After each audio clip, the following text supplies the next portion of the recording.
Welcome, welcome. I'm so excited to dive in on all things pre-launch strategies for existing and aspiring retreat hosts. Um, I do want to encourage you to take notes. Feel free to reach out to me in my DMs and ask any questions in regards to this training, retreats in general, business revenue strategy questions. I am here for all of that. So definitely take notes on anything that you'd like me to dive deeper into, and we can move forward from there. Okay, so let's dive in. Here's the fun stuff. Today, I'm going to give you a peek into the proven launch strategies that I have used as a strategist on my coaching side of businesses, as well as my retreats.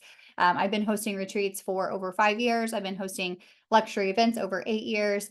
And this is going to help you possibly secure spots for your retreat prior to having to do any forward face marketing, possibly even selling out your retreat without having to do months and months and months. Like sometimes you can have a launch period of 9+ months of marketing. So this is going to definitely help you ideate and get the ideas out of your head and on paper on how you can serve and who you are serving for your upcoming retreats. So, for those who don't know me, I am Danielle Throckmorton. I am a speaker, a business revenue strategist for female entrepreneurs, and a retreat host. I have over 8 years of experience in the luxury event industry. I am a certified planner as well. And I have carved a niche for myself by owning recognition over 9 times as an award winning entrepreneur. I have, over the last 5 years, hosted multiple sold out retreats, both internationally and domestically, achieving a remarkable 90% rebooking rate. My ability to connect with my audience and deliver unparalleled services has been highlighted when I closed $60,000 in sales, you guys, within the first week of my retreat launches. I'm passionate about creating unforgettable moments and helping you achieve your business goals through intentional events and strategies. Today's training, I'm going to do an overview of kind of what to expect. So, we're going to dive into your dream team invite list and what that might look like, clarifying your private invite strategy, driving decisions, and then perfecting the back end so we can seal the deal. So first up, this is something that I want to encourage you to either take a note on, or if you can do it now, or set some time immediately after this training. But I want you to consider your dream team list. Okay, so whether you're an existing retreat host and you're wanting to elevate your current experience, maybe you're pivoting from doing only domestic to international, or maybe you're just getting started and this is going to be your very first retreat experience. This is helpful for you, even if you're considering this in like a new program that you're including in your offer suite.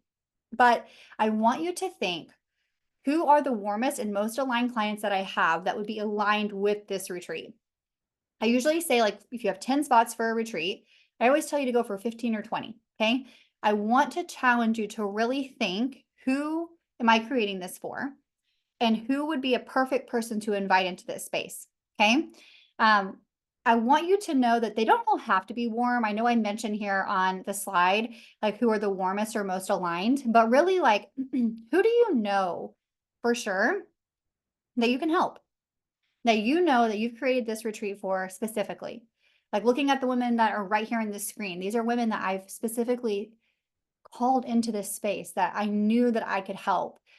Who are they? The reason that we do this is a couple of things. One, if we can't come up with like the 10 to 15 and we are really struggling with that, there may be an audience problem. There may be a nurturing problem. There may be things that we need to focus on a little bit before we really dive deeper into the pre-launching. Okay. So thinking, can I really think of those amount of people that I would need that would consider coming to this retreat could possibly be strong enough that they would say yes. Okay. People we could reach out to. We'll dive into what that looks like. I will tell you, with my very first retreat that I hosted in 2020, I literally filled over 8 of my spots just from my private invite strategy. Okay. So we will dive into that here in just a second. So I know that a lot of times we're like, oh, like I invite them before I just throw it out there. Yes, this is the pre-launch strategy mindset that I want you to have, is just throwing things out there prematurely. One, we're counting on the algorithms.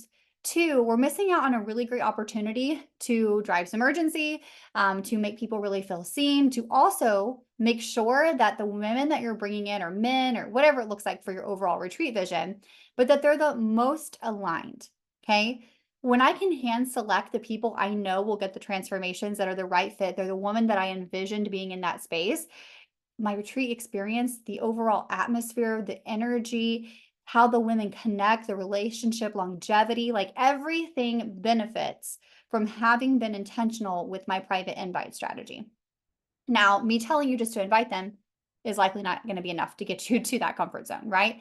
So, this process can be unique to you, but clarity here is the key. So, my idea is for you to really think about what would that look like? And I will tell you, it can be different based on each person and your relationship and connection with them.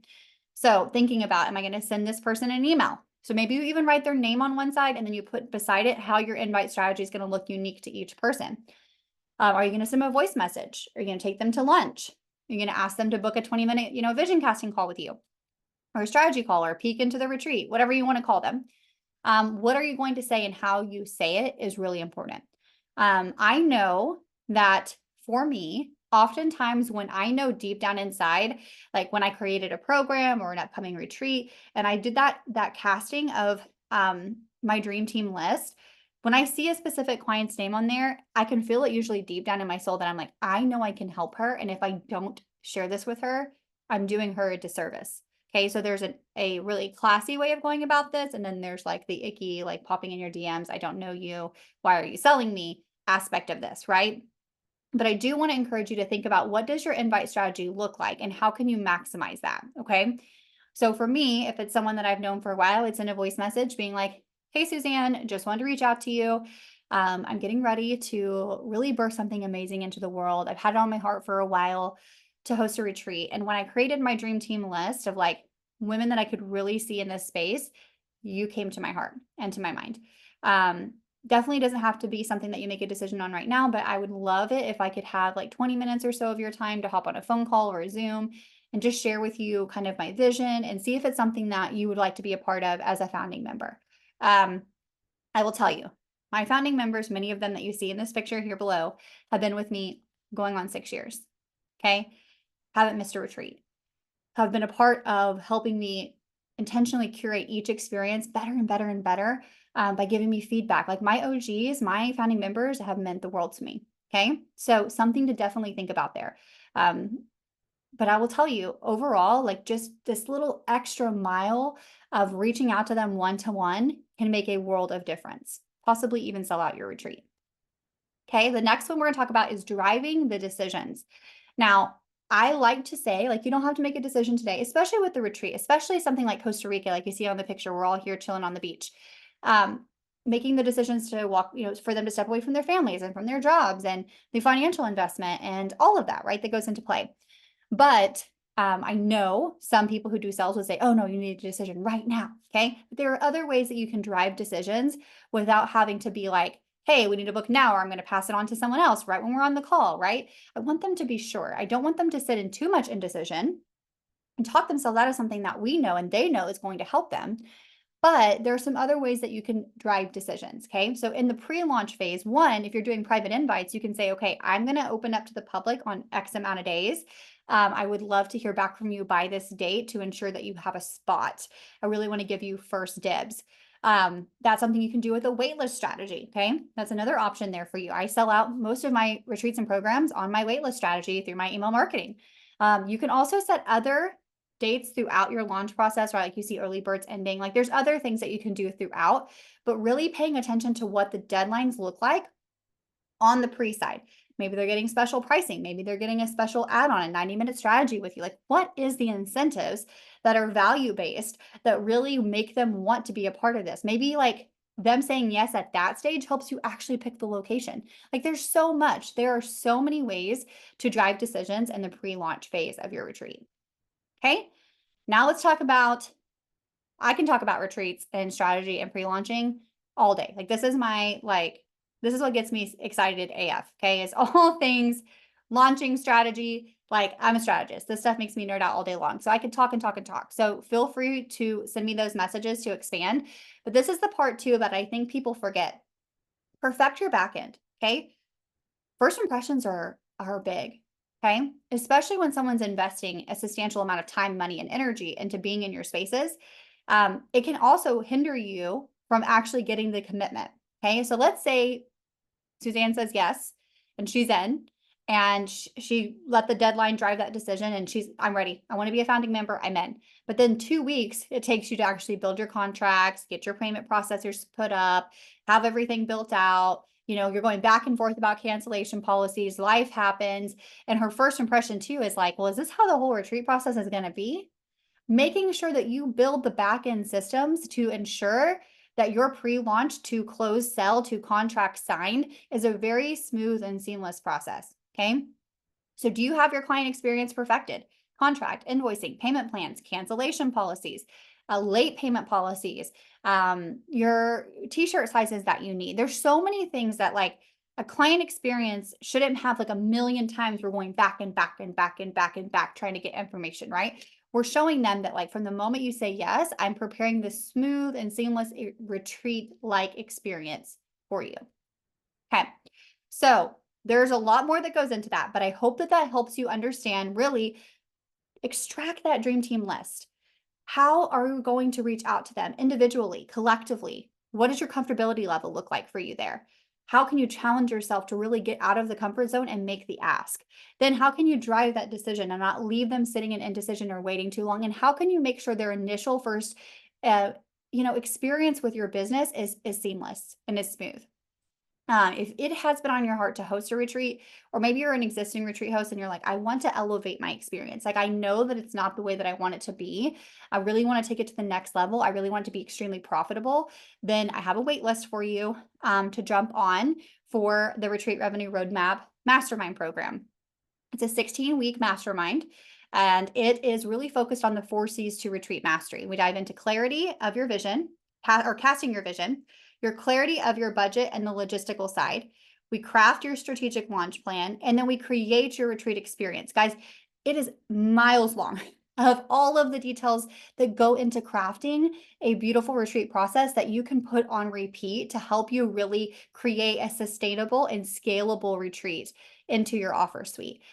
This is a hybrid between one-to-one coaching, group coaching with other retreat hosts, as well as live trainings, Q&A sessions. And let me tell you, the resources from budget calculators to your attendee spreadsheets to track and cross-reference to automatically calculating your tax portion. We can't forget about Uncle Sam. To talking about your launching process, all the way from pre-launch through the launch process to post-retreat launch.